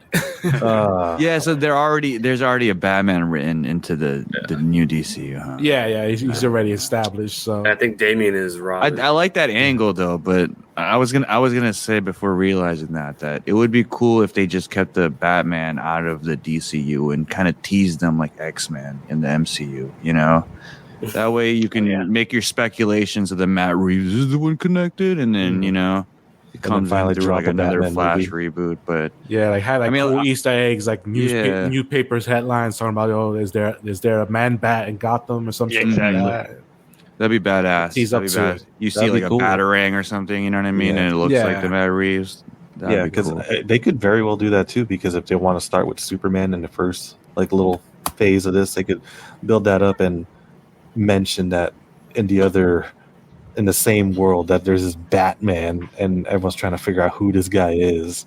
Mm-hmm. And it's kind of Clark Kent's like, all right, I need to figure this guy out. That'd be cool. It makes it more like a ninja, mysterious too. Yeah, and then drop his movie later on, because let's be honest, Batman's the biggest draw for DC. Oh yeah. So always kind of been, yeah. So I think that'd be the best way for them to kind of introduce Batman, because the one thing I didn't like about the Snyderverse is like we had a Batman versus Superman before a Batman movie. Yeah. It didn't make sense, but like I want them to take their time with this. If James Gunn is really going to give this a direction, I think it would be cool to take his time. Yeah. Yeah, but I'm excited to see Damian. That's one of my favorite storylines, like that badass Robin, That's a cool So, Yeah, it's something we haven't seen before on Yeah. the big screen, so that'll be nice. But yeah, And there means we've only had Chris O'Donnell, right? Last round. yeah. Oh my god, Is he coming Technically, back? Joseph Gordon-Levitt, maybe Joseph Gordon-Levitt. he was Nightwing though.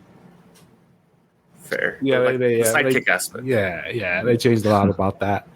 Yeah, Chris O'Donnell, But- man, the way he did that laundry, bro. Yeah, there you go. using his feet to get the water out. Oh, Classic my Batman. God. Yeah. Jesus. But yeah, also that means that it's gonna be like past Robins too. So it's gonna be like Nightwing, and it's probably Red Hood or something like that. So we don't have to like those already established already if they go in that route. It's like almost to the point where like if they didn't bring in James Gunn, I would have been pulling for like just do a adaptation of like Mask of the Phantasm on the big screen. Like Oh, if you just want to make money and you just want to fucking like cash on Batman, like do Mask of the Phantasm live action. You know, do a Red Hood one off. You know, live action. And I want to see a Red Hood. That'd be dope. That'd be a cool way to Like, send off Ben Affleck too. You know, have him in one of those Yeah. to send him off. Ben Affleck doing. If you're Phantasm listening, would be DC. nuts. Free of charge. Yeah, right. Just bring him back. But I'm hearing a rumor though with the Batman, the Brave and the Bold, because it's like it's gonna be the DCU Batman, but for them to make it different than the Robert Pattinson Batman, because in the comic book, the Brave and the Bold is Damien and Dick Grayson as Batman, not Bruce Wayne. So if the DCU will bring in a Batman that's not Bruce Wayne and it'll be Dick Grayson, would you guys think that people will be more receptive to that than like having another Bruce Wayne out there? No. That ain't it, son. That ain't it. Nah, like you wouldn't want to see Dick Grayson as Batman on the big screen. As a comic book fan, we would respect it. I But the personally would casual fans, Yeah. no way. They wouldn't yeah. want to see that. No. It's crazy to think about though. Like all these years of having Batman, and like we're still like people aren't ready for like that kind of Yeah, like come on, when it should be. But I don't know, man. because you probably you already get the gist of it. You already knew like Robin was there for a while. Like he became his own hero in Nightwing.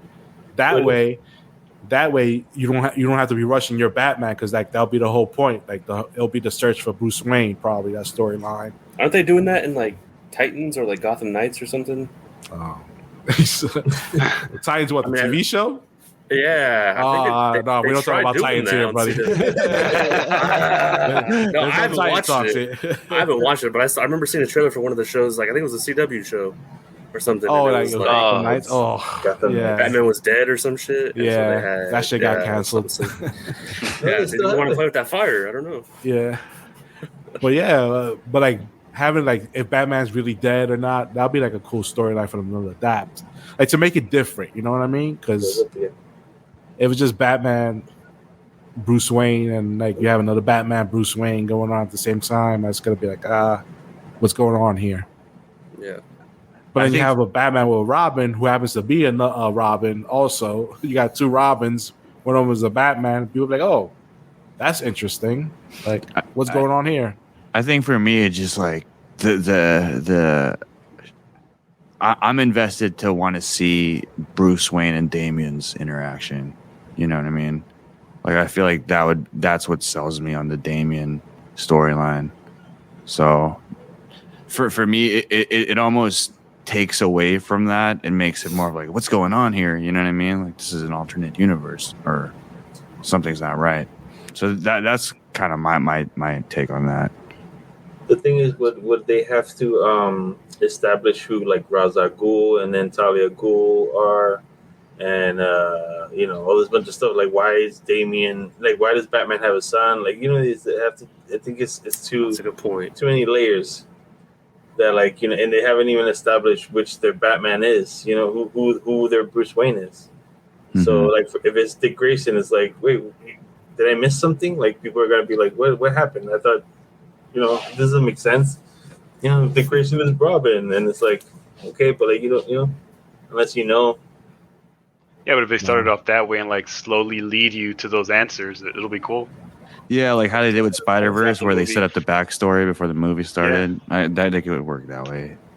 Those kind of intros to movies have been pretty captivating.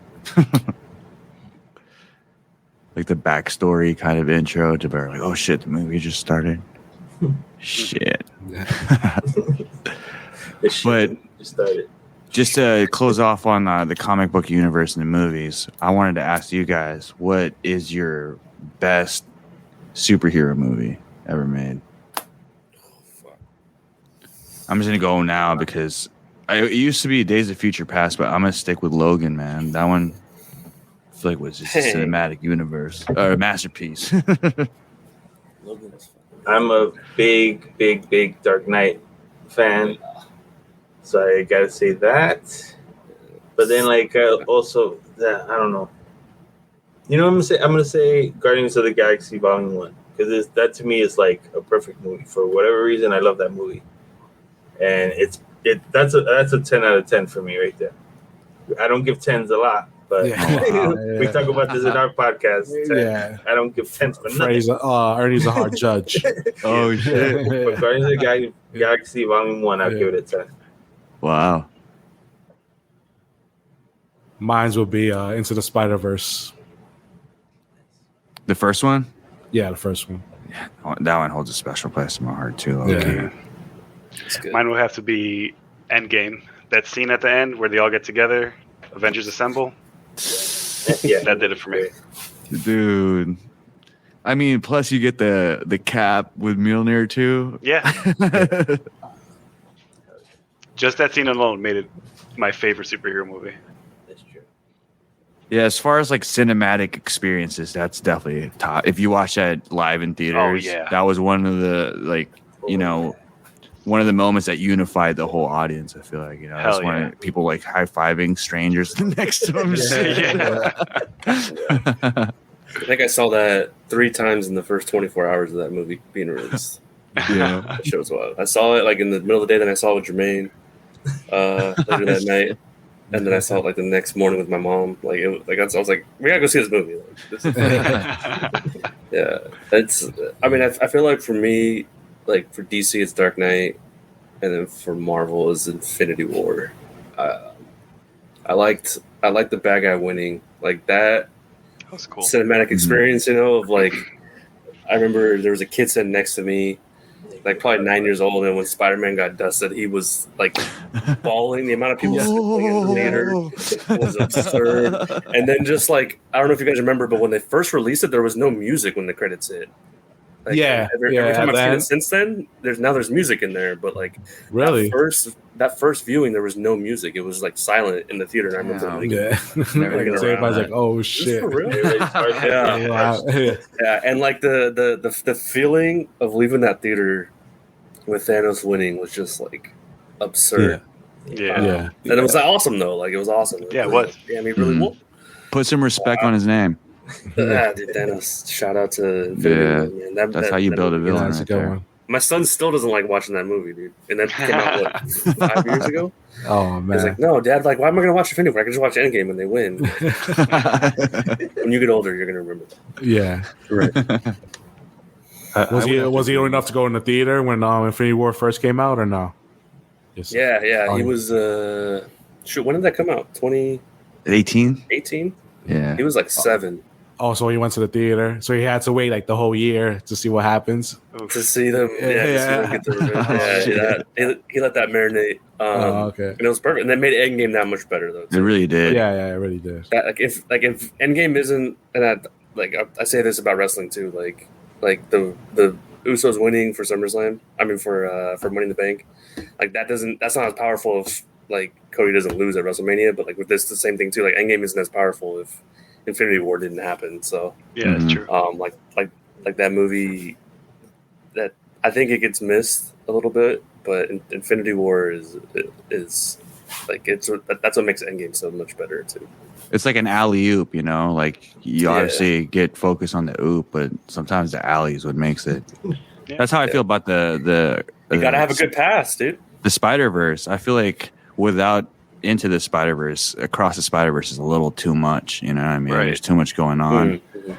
Because we were talking about what the best sequel was, and if that sequel was good on its own without the prequel, And I was like, well, if you put that into the calculation, I don't think Across the Spider-Verse would be the best sequel That's why Batman Begins should get some respect too, because of how good that movie was. That made Dark Knight that much better too. Yeah, well, based on that pretense, I think Dark Knight would probably be the best sequel because that was good without Batman Begins. I feel like, personally. Oh yeah, I think if you'd never seen Batman Begins and you jumped into Dark Knight, it's perfect. Don't even matter. Yeah. Yeah, it's true. I can see that. Spider-Man 2 is up there for best sequel too. Oh yeah, like from the same Raimi verse. Man, there's a lot of good sequels actually. Yeah. What's yours, Jermaine? It's pretty much the same as Zach's. Endgame and The Dark Knight. Really, Endgame. I really like how, you didn't know what the hell was going on, and like you guys said, the villain won, and it was nice to see that. But also because that was like the perfect way to send off these characters that we've been watching for so long, because we knew their end was coming, and it wasn't some bullshit send off. Iron Man got his proper I am Iron Man, like the first thing he said in the first movie, like at the very end, and he ends his role saying that. And that was it. I thought that was a great way to see the end of the Iron Man. The Dark Knight was great because, for the longest time, the Joker we've seen was always look at Jack Nicholson. It's just that kind of Joker. I don't know how you would call it. Just someone who really takes that Joker name seriously, right?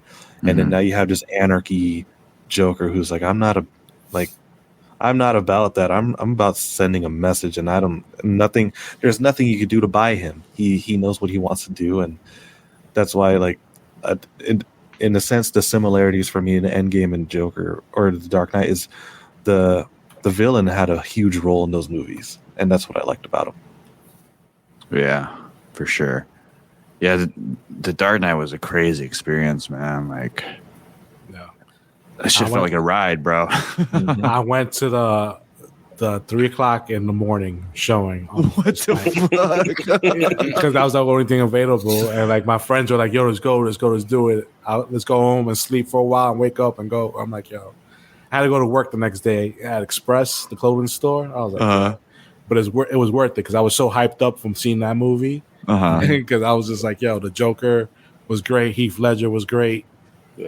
Yeah, so I was like, I didn't lose. I lost sleep, but I didn't feel tired because that movie just had me it was so amazing.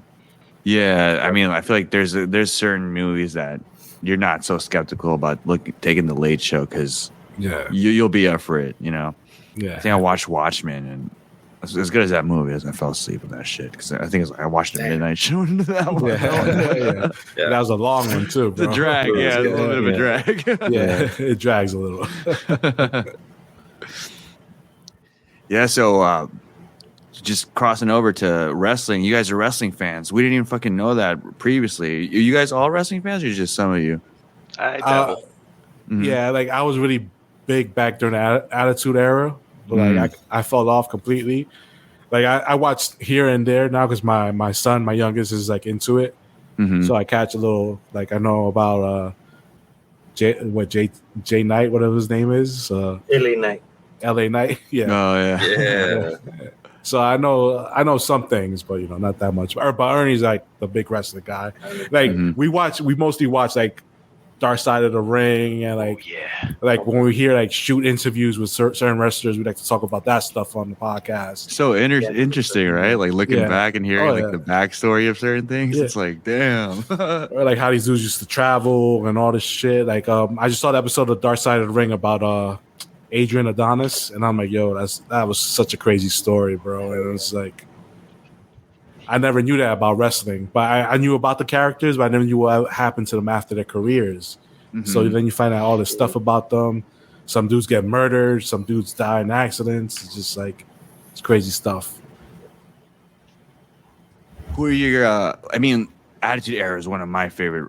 I feel like the peak years, you know what I mean? It's hard to watch wrestling now because it's always compared to the Attitude Era, I feel like. Yeah. But what's cool about wrestling now, and Ernie, you can kind of chime into this, is if you came into wrestling kind of around the Attitude Era and you're back in it watching it right now, it's almost a callback into the whole timeline because of the Bloodline segment right now, right? Tying in The Rock and the whole lineage of the Samoan lineage, there's a lot of callbacks. There's a lot of teases of like, you know, Rikishi and like those old Samoan wrestlers possibly coming back for like a Bloodline reunion. So it's crazy. I feel like, you know how they say, and this is irrelevant to comic book content too, is, you know how they say it's for the kids, it's not for the adults. The kids are the target audience. Why are you fucking recasting these people that are close to our hearts, though? You know what I'm saying? Why bring these guys back? Play with our hearts and shit. I think, like, you know, when it comes to, like, I guess the Bloodline story, and that, I think, you know, it's how do I say this? Like, I think it's something that was needed right now because everything's so kind of stale. Like, you know what I mean? Especially like lately. So this was something new. Like, I think they figured out how to make Roman Reigns like how do you say it? Like digestible. You know what I mean? Because they were trying to make another John Cena. You know what I mean? That's how come he was all like, oh, what in the suffering succotash, or you know what I mean, like saying shit that like no one would ever say. You know? So like they learned like, oh, you know, he was the cool badass from the Shield. So like bring that back, that's what he was supposed to be in the first place. And I'm not a huge fan of the Usos being like main eventing anything. but you know what they're doing is good, so it's like whatever, you know. If the fans like it, you know, whatever, it's working. Yeah, I'm Bloodline for life, man. So the Usos are not welcome. They're not welcome right now. I was gonna say real quick, my favorite era, and this is like I feel like no one's favorite era, is actually the new generation, which is like 93. Doink. The Doink generation. Yeah. Oh shit, bro. But like that's when, in them. Yeah, because that's what that's when I was like 7, 8 years old, and I was like super like just into it, and there's like all the clique members, those are all my dudes. Like I didn't even know they were like a clique. They were all friends. I just thought like I loved all these wrestlers. I love Bret Hart, Shawn Michaels, Razor Ramon, those guys.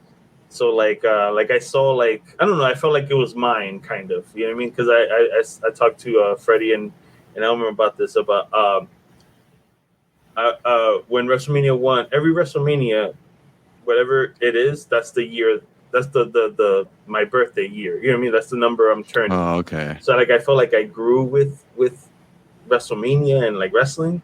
Yeah. So like that era is when when I was like a kid that like loved this, and like it wasn't like the old school guys that were like still around. It was like these new guys. So they were like my guys, you know what I mean? Like they were the ones that I liked. And my brother didn't like any of those guys. He liked all the 80s dudes, you know, like Ric Flair and shit like that. Yeah. But stuff like that, like I felt like they were like it grew with me. And like those were my dudes, you know what I mean? Yeah, that's like interesting. Attitude Era. Oh, I'm sorry, I'm gonna cut you off. But like that's so cool that the WrestleMania is lined up with your age. It's like symbiotic. Yeah, that's why kinship like, with it. That's why like the Attitude Era is like when I started becoming a teenager. So it was like you know, and it's like yeah, suck it, fuck it, you know, like attitude. But yeah. You know what? Which ties everything in together. I feel like that era, man, it's funny because when I show people, like my nephew, when I show like youngins wrestling, I'll show them Royal Rumble because it's easy, right? You get to introduce everyone. Oh, that's Goldust. He's like a transvestite kind of person. Oh, that's Undertaker. He's like a dead man, but he's a badass now. Oh, that's Kane. It's his brother. But, you know, you look at the earlier, like the new generation ones, and looking back, that's kind of the era too that drew me in and made me invested. And you like you said, you grow with them, and you get to the Attitude Era where you're at a different time in life, and you're kind of going through puberty, and you're seeing the divas start coming out. You know what I'm saying? But as far as like tying in comic books and wrestling, like around '93 when it was Dwayne the Clown, Undertaker, and shit, the characters were more kind of like superhero-y, right? Yeah, they were like 1, 2, 3 cartoonish. kid kind of, you know what I mean? Yeah. Bret Hart. That's the thing. Like a lot of them were like cartoonish, weird characters, like Mantar. Rest in peace. He just recently died. RP, yeah. Yeah, or like Duke the Dumpster Drosy and stuff like they all had like occupations, right? Mhm. But all the ones that were like the best characters were like I said, like 123K, Rich Ramon, like they were like a gimmick, but like they were like the cooler ones. You know what I mean? Like they weren't like so cartoonish or like so on the nose, like a police officer, a plumber, Yeah. a hockey player, like a baseball player. The goon and brawler. Like the Brooklyn brawler. Exactly. Dr. Isaac Yankum. Yeah. Dentist, exactly. IRS. IRS, bro. An accountant. Forever a heel. Or a dude with a snake. Yeah. Yeah. Oh, the 80s, everybody had a pet. Everybody had, Coco Beware had a bird. The British Bulldog had an actual bulldog. Did the junkyard dog ever come out with a dog? I don't think so. He just had the chain around his neck. So Yeah, he was the dog. It was the dog. Yeah. Nice gimmick. Oh. Yeah, but you know what? Like, as far as my favorite wrestler, it came from that era. It was Shawn Michaels, because you too? Hell yeah. Another Shawn Michaels fan over there. Oh, no way, man. That's right. Yeah, because I don't know, like it was a tie. I feel like what got me really into it was Undertaker, just because his character at the time was different. He was dark, he was literally, like, looking back retrospect, he was Kane before Kane. He was that like mythical Jason Voorhees kind of character that he would stood up and beat the Hulk Hogan, right? Little fun fact: his original name was actually Kane the Undertaker. Oh, no way. Yeah. Like when they came up with when he first came out, they actually called him Kane the Undertaker, and then I think after that first debut, they just cut off the Kane part. And his name the Undertaker. Fucking Vince McMahon is a genius. I'm just kidding. This guy's a madman, low key. He's my man is not going nowhere. He's the Dan Snyder of wrestling. Low key. Damn. Horrible owner. Yeah, and then I don't know, like it's hard as a Shawn Michaels fan. It's hard not to like Bret Hart as a Shawn Michaels fan, right? I feel like he kind of paved the way for Shawn Michaels. I feel like they were like, to me, my like Ken and Ryu, or like my like Mario and Luigi. That's how it was for me. Like I remember being at a Survivor Series '96 and I had a poster, and half of it was Bret Hart, and like a whole bunch of Bret Hart pictures, and half of it was Shawn Michaels pictures. They were like my two guys. Was that wasn't the screw job, was it? No, that was the next year. I was about to say you were there. They weren't even facing each other. I just He's like, I'm playing both sides. He tapped. I saw it. I can't lose. Yeah, that's funny. Yeah, because like what I mean, like I said, they were like to me, and like they were the two. I don't know, like Superman and Batman to me, like that's how they were. So like I later on I started, I guess, hating Bret because of Shawn, because I'm a huge Shawn Michaels fan. But now lately I started realizing, if you really think about it, like Bret was right the whole time. Like this whole time he was right. You gotta think about it, right? So like, okay, Hulk Hogan leaves, right? Shawn was all coked up, bro. Yeah, that shit shattered my fucking childhood, bro. So like Hulk Hogan leaves, right? And Vince is like, you know what? We're gonna give it to you, Bret. Like we're gonna make you the man, right? And he's like, all right, cool. So he becomes a champion, right? And then who comes in? Lex Luger. And they're like, wait. Lex Luger could be our new Hulk Hogan. Give me that belt back. Give it to Yokozuna so he could do this and this and that. Never did that. And then that, because Lex Luger was such a fail. Then it's like, okay, Bret, you'll be champion again, right? So he gets his belt back. And then like, wait, who's this guy? Diesel. This guy, I like this guy. Let's give him back to him. Yeah. To this guy. And then he was a champion for a year. And then they're like, well, you know what? Let's go back to Bret. Yeah. And then Shawn comes and it's like, okay. So it's like he was like the backbone. And like they screwed him over to the point where, because he was so loyal and he got screwed. and then like you don't get you know what I mean. There's a level of like shit, man. Like he was there this whole time. Like he was the man to like fall back on, and like when they and then when they didn't need him anymore, they kicked him to the curb. So it's like shit, man. Like Brett was right. He did screwing the company guy, right? Yeah. I didn't realize this until like years later. But yeah, maturing in wrestling is realizing Brett was right, man. Dude, I always fantasize about being that kid ringside, getting the fucking shades put on him. Yep. You know what I'm saying? Yeah. But grooming. You know what? The thing about Bret Hart, and he made wrestling believable. You know what I mean? Like as far as AEW right now, I don't know if you're a fan of AEW, but what AEW does different from WWE is they kind of play in this is kind of real competitive lore. You know, they have their records and stuff. That was the cool thing about Bret is he could tell a story inside the ring. You know, like he'll work on the legs if he's fighting Diesel or Undertaker, and then they'll start limping to put on the sharpshooter, right?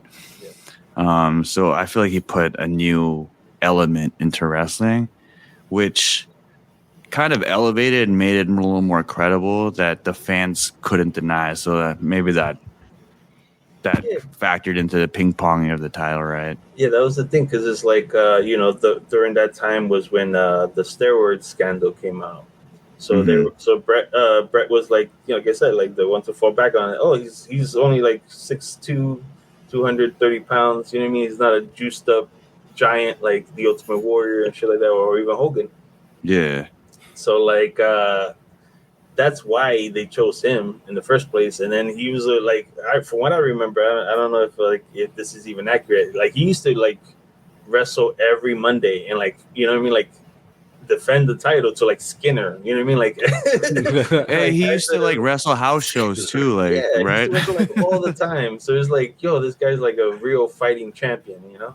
Yeah. And then he was like a technical wrestler or whatever. So it's like it made it more believable. Like this is a guy who's like not just huge, just beating everybody up. This is a guy who's like a smarter,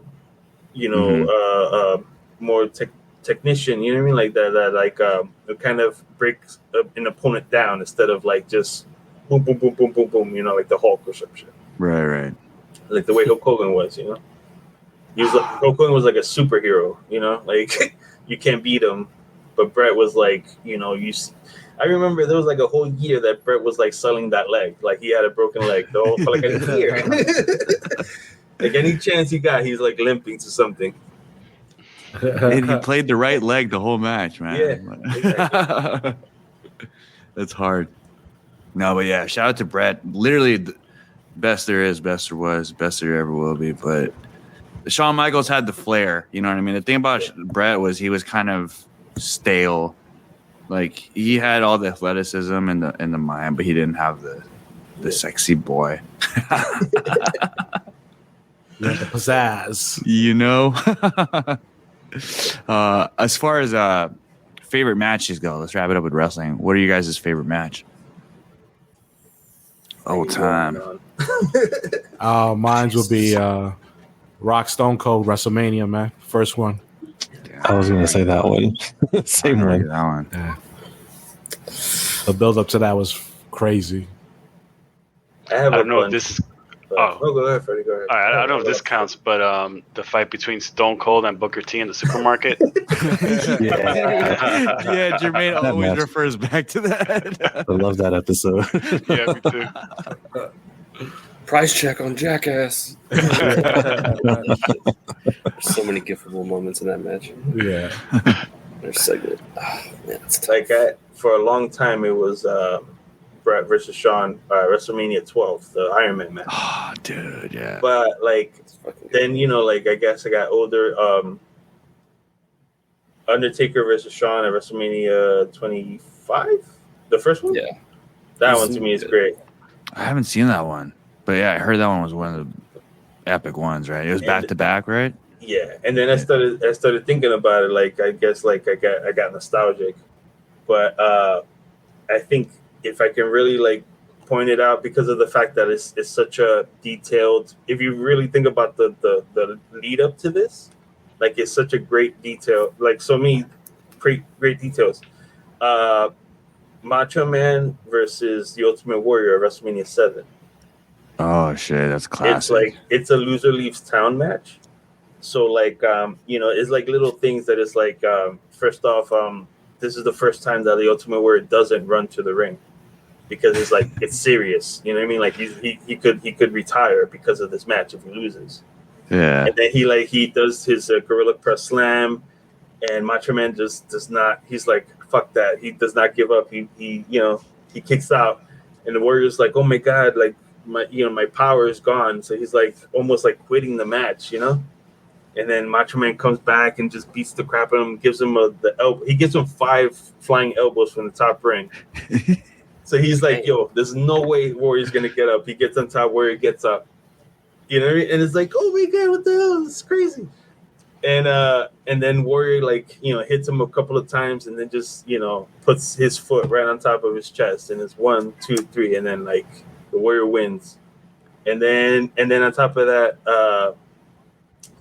he wasn't with Miss Elizabeth at that time. Like he was a heel, but Miss Elizabeth was like on the audience, and Sherry's pissed off at him, Queen Sherry, because she's like, "Oh, you lost the match. You're a piece of shit." Blah blah blah. And then Miss Elizabeth comes and saves the day. Saves him from the evil Queen Sherry. And then they embrace, and then it's such a crazy dramatic moment that is like. All these things that just adds up that is like, oh my god, this is like stupid, crazy storytelling. I don't know. This became one of thinking back at it, I'm like, yo, this is like probably one of the best matches, story wise. So I might have to say that one. And then they graduated. One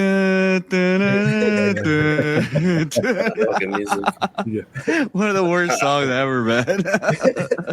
Yeah, like our middle school graduation, they played that shit. Everybody came out and did the Macho Man with their robes. Oh yeah. Graduation. You know what, Zach? Before I go to you, for me, it changes. I'd have to say the most memorable would have to be Undertaker versus Shawn Michaels Hell in a Cell when Kane came through. Bad blood, yeah. That shit was fucking shock factor. First of all, because Shawn Michaels was keeping up with Undertaker, was a bloody mess. First Hell in a Cell, and that's got to be Kane. That's gotta be Kane. That's gotta be Kane, bro. Yeah. But you know what? Coming back to watching wrestling, I have to give it to War Games Survivor Series. Ooh.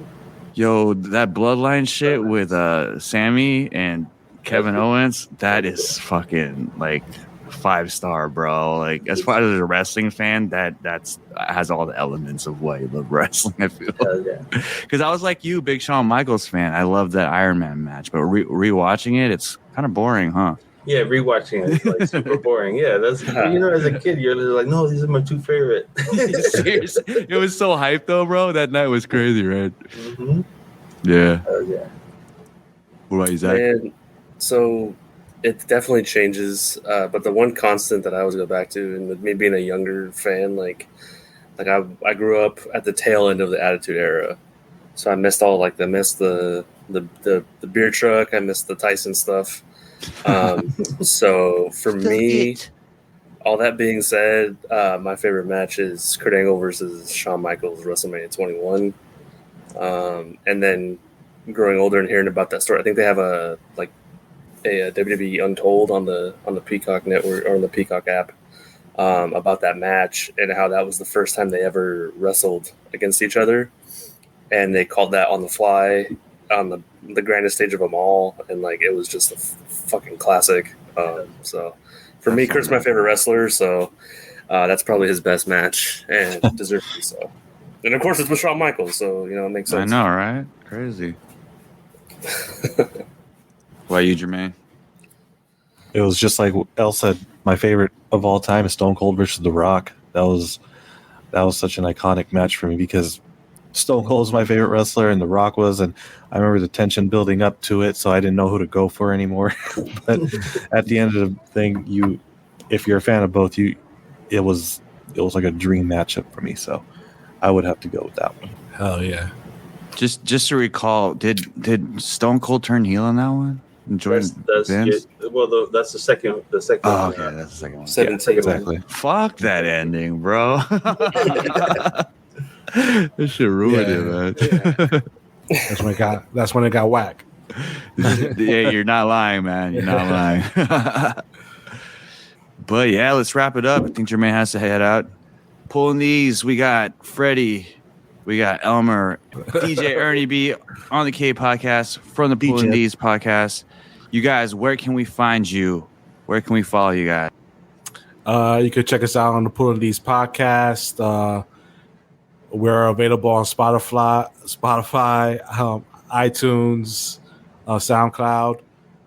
More social media, we're at Pulling These. On Facebook, at Pulling These Podcast.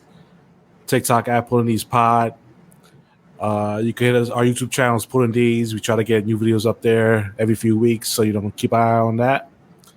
And yeah, you want to hit us up, give us a contact, want us to guest spot on your show or podcast, whatnot, just hit up at Pulling These emails at gmail.com. Hell yeah, these guys are day one friends of the cave, so make sure you guys check them out. Guys from Pulling These, thanks for coming on, guys. It was fun. Always a good time. Thanks for having us, man. It's always a blast. Peace out. Mm-hmm.